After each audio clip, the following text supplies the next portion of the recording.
అందరికీ మన ప్రభువును రక్షకుడైనటువంటి యేసుక్రీస్తు వారి పేరిట మరొకసారి ప్రేమపూర్వకమైనటువంటి వందనాలు. మంచిది my dear brothers and sisters. ఈరోజు కూడా కొన్ని విషయాలు మన బైబిల్లో నుంచి ధ్యానించినట్లయితే, మనలో కొంతమంది లేదంటే ఎక్కువ శాతం మంది ఎలా ఉండే అవకాశం ఉంటుందంటే, నేను ప్రార్థనకు మానకుండా వెళ్తున్నాను, ప్రతిరోజు కూడా ప్రార్థనలో పాల్గొంటున్నాను, నా గురించి, సమాజం గురించి, ఆపదల్లో ఉన్నవారి గురించి, అలాగే ప్రతి విషయం గురించి పరలోకములో ఉన్నటువంటి దేవునితో ప్రతి విషయాన్ని నేను షేర్ చేసుకుంటూ కృతజ్ఞతాస్తుతులు చెల్లిస్తూ ఆయనకు మొరపెడుతూ ఉన్నాను గనుక నేను తప్పకుండా పరలోకానికి వెళ్ళిపోతాను అని ఆలోచిస్తూ ఉండే అవకాశాలు ఉంటాయి. ఇంకొంతమంది బాప్తిసం తీసుకుంటే చాలు పరలోకానికి వెళ్ళిపోతామనే ఆలోచనలో ఉండేవాళ్ళు కూడా ఉన్నారు. అంటే పరలోకం వెళ్ళాలి అనగానే మనకు ఎలా వెళ్ళాలి, ఏ విధంగా వెళ్ళాలి, ఏం చేస్తే వెళ్తామనే దాని మీద ఒక స్పష్టత ఉండాలి. ఒకవేళ అటువంటి స్పష్టతే కనుక మనకు లేనట్లయితే కనుక, అటువంటి స్పష్టత లేని వారముగా కనుక మనం ఉన్నట్లయితే కనుక ఒకసారి ఆలోచించండి. నేను విజయవాడ నుంచి అరకు వెళ్ళాలనుకుందాం. ఫర్ ఎగ్జాంపుల్కి విజయవాడ నుంచి అరకు వెళ్ళాలనుకుందాం. నాకు అరకు వెళ్ళటానికి నేను అరకు వెళ్ళటానికి బయలుదేరి వైజాగ్ వరకు నాకు రూట్ పర్ఫెక్ట్గా తెలుసు. ఇప్పుడు వైజాగ్ వరకు వెళ్ళగలను అంటే అరకు వరకు వెళ్ళడానికి నాకు రూట్ అంటే ఎలా వెళ్ళాలి అనే ఆ మార్గం గురించి పరిపూర్ణంగా తెలియకుండా, ఒకవేళ నేను వైజాగ్ వరకు వెళ్ళే ట్రైన్ ఎక్కి అందులో ఉండి నేను అరకు వెళ్ళిపోతానంటే ఎక్కడి వరకు వెళ్తుంది ఆ ట్రైన్ ఇంతకి అంటే వైజాగ్ వరకే వెళ్తుంది. మరి అక్కడి నుంచి ఎలా వెళ్ళాలో తెలియకపోతే మనం ఎప్పటికైనా కానీ అరకు వెళ్ళే అవకాశం ఉందంటారా? మొట్టమొదటిగా మనకైనా తెలియాలి వైజాగ్ నుంచి అరకు ఎలా వెళ్ళాలో. లేదంటే కనుక తెలియకపోతే ఎవరినైనా అడగాలి, ఎలా వెళ్ళాలండి, ఏ విధంగా వెళ్ళాలని అడగాలి. లేదంటే కనుక ఎవరు చెప్పిన మాటలన్నీ మనం వినేయచ్చా అంటే ఆ అథెంటిక్ ఇన్ఫర్మేషన్ ఎక్కడ దొరుకుతుంది, ప్రాపర్ ఇన్ఫర్మేషన్ ఎక్కడ దొరుకుతుంది అనేది మనం తెలుసుకొని ఆ పర్టికులర్ ఛానల్ ద్వారా మనం అప్రోచ్ అయితే కనుక తప్పకుండా మనం వెళ్ళగలం. అలా మనం అప్రోచ్ అవ్వకుండా, అసలు తెలుసుకోకుండా మనం ఉన్న ప్లేస్లోనే మనం ఉండి ఎంత మనం మొరపెట్టుకున్నా కానీ, మనం ఉన్న ప్లేస్లోనే మనం ఉండి ఎన్ని ప్రయత్నాలు చేసినా కానీ అరకు వెళ్ళడానికి కాకుండా మిగిలిన ఎన్ని ప్రయత్నాలు చేసినా కానీ మనం అరకు అయితే వెళ్ళే అవకాశాలు లేవు. అంటే భూమి మీద ఒక ప్రాంతం నుంచి మరొక ప్రాంతానికి వెళ్ళాలంటేనే దాని గురించినటువంటి ఒక ప్రాపర్ అవేర్నెస్ మనకు ఉండాలి. లేదంటే కనుక మనల్ని తీసుకువెళ్ళేవారైనా మనతో ఉండాలి. ఆ ప్లేస్కి తెలిసినటువంటి వారు మనల్ని తీసుకువెళ్ళే వాళ్ళైనా ఉండాలి. మరి ఈ భూమి మీద ఉన్నటువంటి ఈ కొద్ది ప్రాంతాలుగా మనకి ఇలా అనిపిస్తుంటే, మరి విశ్వంలో భూమి చాలా చిన్నదండి. సౌర కుటుంబంలోనే చాలా చిన్నది, పాలపంత నక్షత్ర మండలంలోనే చాలా చిన్నది. ఎన్నో క్లస్టర్స్ ఉంటాయి, ఎన్నో గ్యాలక్సీస్ ఉంటాయి. వాటితో పోల్చుకుంటే భూమి అసలు కంటికి కనిపించనంత చాలా ఒక టైనీ పార్టికల్లా మనకు కనబడుతుంటుంది. ఈ విశ్వంకి పైన పరలోకం ఉందని మనకు అర్థమవుతుంది కదా. మరి ఆ పరలోకానికి చేరుకోవాలంటే ఎలా అనే దాని పట్ల ఒక ప్రాపర్ అనాలిసిస్ మనకు లేకుండా, ఒక అవేర్నెస్ లేకుండా మనం కనుక ఏదో మన భక్తి మనం కొనసాగించినట్లయితే కనుక తప్పకుండా పరలోకానికి మనం వెళ్ళమండి. పరలోకానికి వెళ్ళాలంటే ఏ విధంగా వెళ్ళాలి అనే దాని పట్ల ఒక పరిపూర్ణమైనటువంటి అవగాహన మనకు ఉండాలి. దీన్ని ప్రభువు కృపను బట్టి, ప్రభువు ఇచ్చినటువంటి జ్ఞానాన్ని బట్టి మరి బైబిల్లో నుంచి నేను 4 భాగాలుగా విభజించి నేను మాట్లాడతాను. మీరు బాగా ఆలోచించినట్లయితే కనుక ఆ 4 విభాగాల్లో కనుక మనం పర్ఫెక్ట్గా ఉన్నామా లేదా అని మనం చూసుకుంటే ఒక స్టెప్స్ అని మనం తీసుకోవచ్చు. ఒక రకంగా మనం ఆలోచించినట్లయితే కనుక ఈ ఒక స్టెప్ అని మనం తీసుకోవచ్చు, లేదంటే ఒక పార్ట్, ఒక ఫేజ్ అని మనం తీసుకోవచ్చు. అందులో మొదటిది మనం ఆలోచించినట్లయితే my dear brothers and sisters, రోమీలకు రాసినటువంటి పత్రిక 10వ అధ్యాయము 9-10 వచనాలు మనం చూద్దాం. రోమీలకు రాసినటువంటి పత్రిక 10వ అధ్యాయము 9-10 వచనాలు కనుక మనం జాగ్రత్తగా ఈ సందర్భంలో మనం ధ్యానించినట్లయితే, యేసు ప్రభువని నీ నోటితో ఒప్పుకొని దేవుడు మృతులలో నుండి ఆయనను లేపనని నీ హృదయమందు విశ్వసించిన ఎడల నీవు రక్షింపబడుదువు. మొట్టమొదటిగా మనం ఏం చేయాలంటే యేసుక్రీస్తు వారు ప్రభువు అని నువ్వు నీ నోటితో ఒప్పుకొని నీ హృదయం ముందు విశ్వసించాలి. అప్పుడు మాత్రమే మనం రక్షింపబడతాము. అంతేగాని మనం యేసుక్రీస్తు వారిని అసలు సొంత రక్షకునిగా మనం అంగీకరించకుండా, యేసుక్రీస్తు వారే మన పాపముల నుండి మనల్ని రక్షిస్తారు, ఇగో ఈ పాపానికి క్షమాపణ యేసుక్రీస్తు వారి రక్తంలోనే మనకు దొరుకుతుంది అని నువ్వు ఆయన్ని మన రక్షకుడు అని నువ్వు ఒప్పుకొని విశ్వసించినట్లయితేనే మనం రక్షింపబడతాము. అసలు మనం ఎన్ని వారాల నుంచి సంఘానికి వెళ్తున్నా, ఎన్ని సంవత్సరాల నుంచి సంఘానికి వెళ్తున్నా, అసలు యేసుక్రీస్తు వారిని అసలు ఫస్ట్ సొంత రక్షకునిగా నువ్వు అంగీకరించకుండా, యేసుక్రీస్తు వారిని అసలు సొంత రక్షకునిగా నువ్వు ఒప్పుకొనకుండా పరలోకానికి వెళ్ళే అవకాశమే లేదు. నీ పాపాలకు క్షమాపణ, నీ పాపములకు ప్రపంచ మానవాళికి క్షమాపణ మనకి యేసుక్రీస్తు వారి రక్తంలోనే దొరుకుతుందనే విషయాన్ని మనం గుర్తించగలగాలి. అలా గుర్తించని పక్షంలో మనం పరలోకానికి వెళ్ళే అవకాశం లేదు. కనుక మొట్టమొదటిగా మనం చేయవలసినటువంటి పని ఏంటంటే యేసుక్రీస్తు వారిని సొంత రక్షకునిగా మనం అంగీకరించాలి. అలాగే ఆయనను హృదయమందు విశ్వసించాలి. ఇక మనం చూసినట్లయితే కనుక my dear brothers and sisters, మరి మొదటిది మనకు అందరికీ అర్థమైందని నేను భావిస్తున్నాను. మరి నెక్స్ట్ స్టేజ్లోకి లేదా నెక్స్ట్ ఫేజ్లోకి మనం వెళ్ళి ఆలోచించినట్లయితే కనుక మార్కు సువార్త 16వ అధ్యాయము 16వ వచనం కనుక మనం ఈ సందర్భంలో చూసినట్లయితే కనుక, నమ్మి బాప్తిస్మము పొందినవాడు రక్షింపబడును.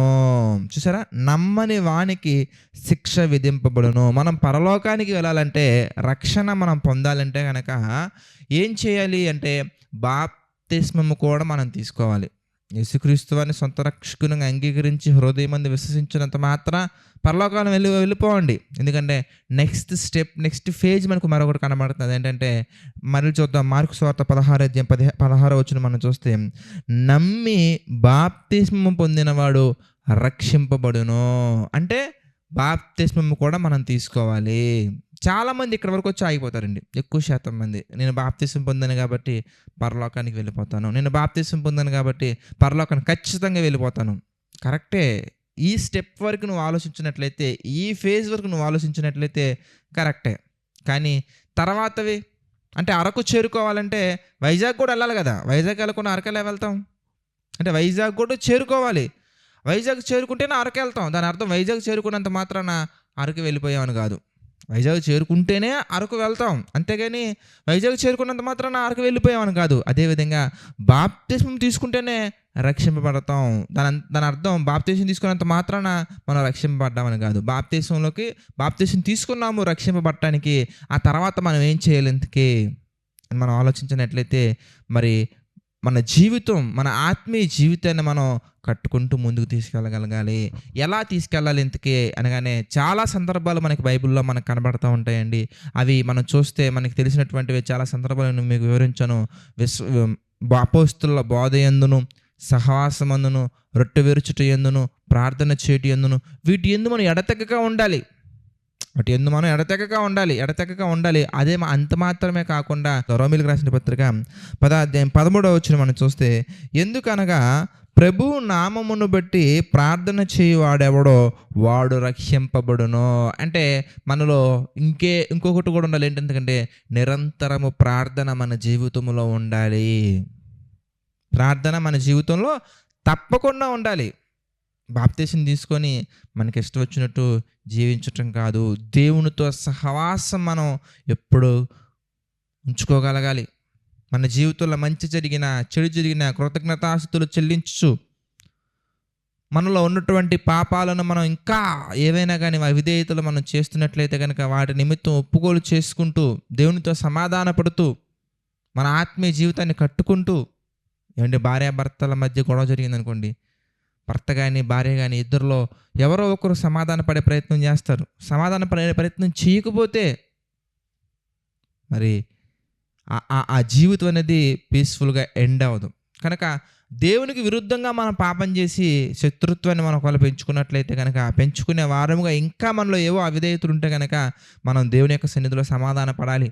అనగా ప్రార్థనలో ఎప్పుడూ ఉండాలి, ఎల్లప్పుడూ మనం ప్రార్థనలో ఉండాలి. అందుకే మనం ఆలోచించినట్లయితే కనుక బాప్తిస్మం తీసుకున్న వెంటనే కాదు, బాప్తిస్మం తీసుకున్నంత మాత్రాన సరిపోదు ప్రియులారా, ప్రార్థనలో గడుపుతూ ఉండాలి. ప్రార్థన అనగానే ప్రార్థన మాత్రమే కాదండి, దాని అర్థం దేవునితో సహవాసాన్ని మనం బిల్డ్ చేసుకుంటూ ముందుకు వెళ్ళగలగాలి.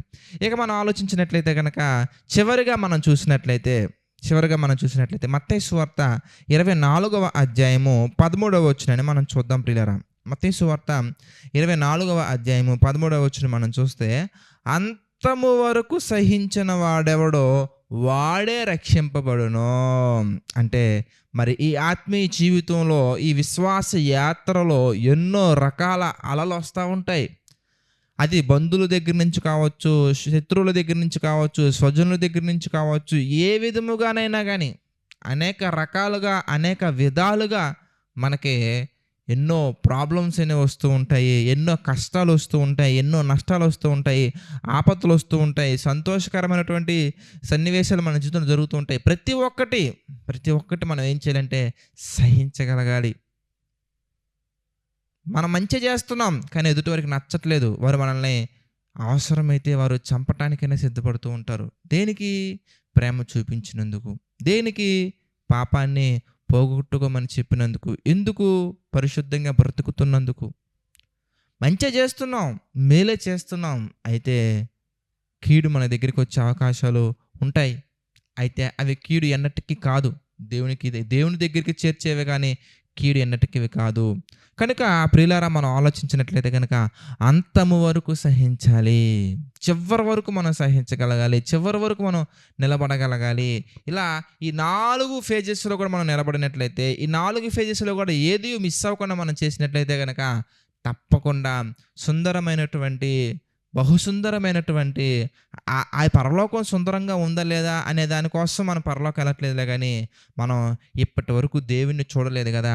ఆ పరలోకపు తండ్రిని మనం చూసి మన నిమిత్తం తన ప్రేమను చూపిస్తూ, మన నిమిత్తం ఎన్నో త్యాగాలు చేస్తూ, మన కొరకు అన్నీ అందించినటువంటి ఆ దేవుణ్ణి చూసి అతనితో ఉండే గొప్ప అవకాశాన్ని మనం పొందుకోవాలంటే కనుక తప్పకుండా ఈ 4 విషయాల్లో మనం పరిపూర్ణంగా మనం ఉండాలి. ఈ పరిపూర్ణంగా ఉండగలిగినట్లయితే తప్పకుండా మనం పరలోకానికి వెళ్తాం. కనుక ఈ మాటలు మీ అందరి హృదయాలలో నీరు కట్టి ఫలింపచేయాలని మనస్ఫూర్తిగా కోరుకుంటూ ఇంతటితో నా ఈ మాటలు ముగిస్తున్నాను. ప్రార్థన చేసుకుందామని ప్రతి ఒక్కరి తలలో వంచి ప్రార్థనలో ఏకీభవించండి. ప్రార్థన. సకల ఆశీర్వాదములకు కారణభూతుడమైనటువంటి మా ప్రియమైన పరలోకపు తండ్రి, పరిశుద్ధ మహోన్నతుడ, ఈ యొక్క ఉదయకాల సమయమున మీ మాటలు ధ్యానించడానికి మాకు సహాయం చేస్తున్నారు తండ్రి. మీకు కృతజ్ఞతాస్తుతులు చెల్లించుకుంటున్నాము దేవా. మమ్మల్ని అందరినీ మీరు దీవించండి, ఆశీర్వదించండి.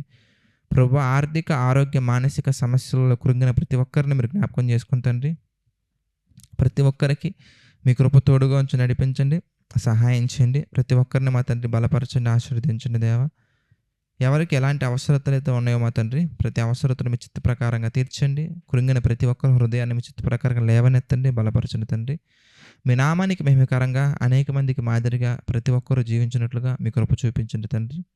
ప్రభా, ఈ జేసీ చర్చ్ పరిచర్య నిమిత్తము సహకారం నిలబడుతున్న ప్రతి ఒక్కరిని మీరు జ్ఞాపకం చేసుకుని తండ్రి, వారి కుటుంబాలను మీరు దీవించండి, వర్ధిల్ల చేయండి. ప్రభా, మీ యొక్క ఆలోచనలో ప్రతి ఒక్కరు నిలబడినట్లుగా, స్థిరపడినట్లుగా సహాయం చేయండి తండ్రి. సమస్త మహిమ, ఘనత, ప్రభావాలు మీకే చెల్లించుకుంటూ ప్రతి ఒక్కటి మీ చిత్త ప్రకారంగా జరిగించమని వేడుకుంటూ మా ప్రభువును రక్షకుడైనటువంటి యేసుక్రీస్తు వారి పేరిట ఈ ప్రార్థన అడిగి వేడుకుంటున్నాం తండ్రి. ఆమెన్. అందరికీ వందనాలండి. God bless you all.